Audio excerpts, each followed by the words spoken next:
In recent years, educators and researchers have worked very hard to find common ground to better understand how neuroscience and learning have a direct relationship with each other.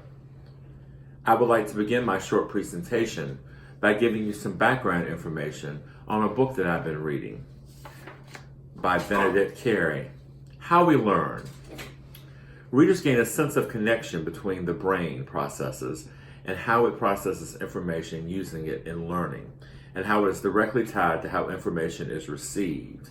In this case, meaning how we, as educators, teach information to children. Carey weaves a thread throughout his book that is research-based, focusing on how the brain actually retains and uses what it learns through the five senses, and then how it is applied to learning.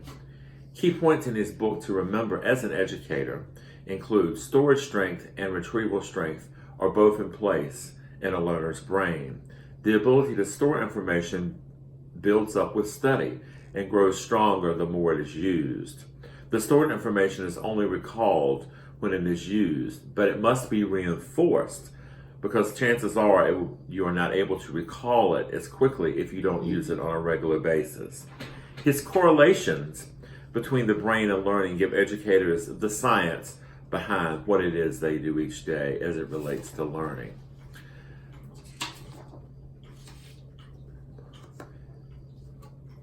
Oftentimes, teachers get information when it has been watered down. As an educator myself, I am very anxious to find ways to improve student learning. And like my colleagues, we generally look to scholarly articles to find information to help us. But oftentimes in our professional development world, information comes to us in the form of buzzwords. Central office, along with classroom teachers, are using words such as brain-based learning to only find out they have been sold the cookbook version of what should be research-based and tested. A myth that exists in learning is found in the relationship between the science of the brain, how it processes information, and the disconnect in how teachers present the information for students to learn. A question that I would like for you to consider is the following. Do educators consider brain science when planning and executing lessons for students, or do teachers just simply plan on faith or a hunch? Today I want to focus on neuroscience and learning and how they are closely related.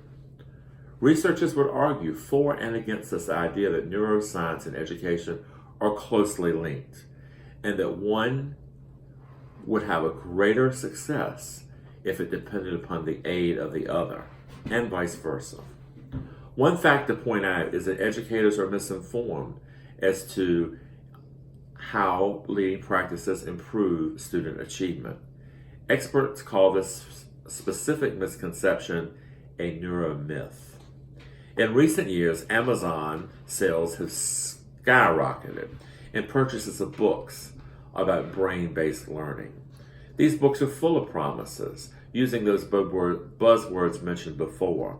Even prominent universities such as Harvard, Dartmouth, Johns Hopkins, and Columbia, who offer the best degrees in education and teacher training, are now offering courses and degrees in neuroscience. More and more seminars are offered by professors on the same topic, only to find out they are watered down as well.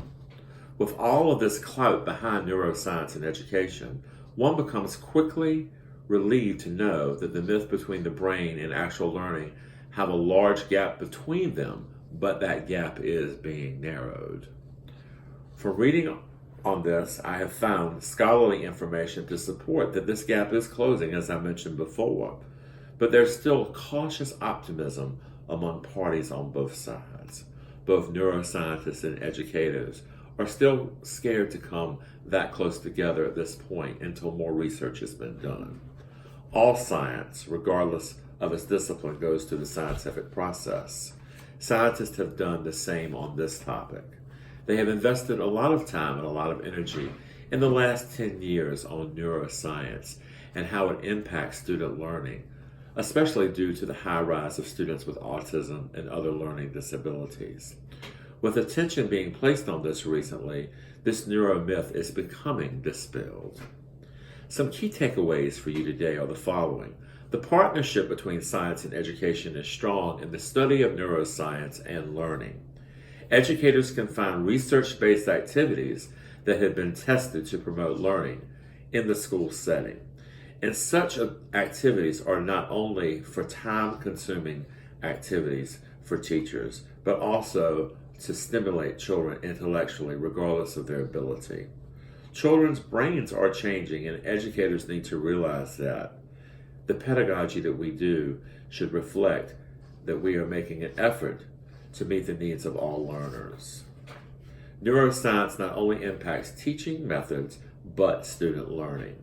Educators have motivation to have a deeper understanding of neuroscience and learning due to this sudden, extensive research.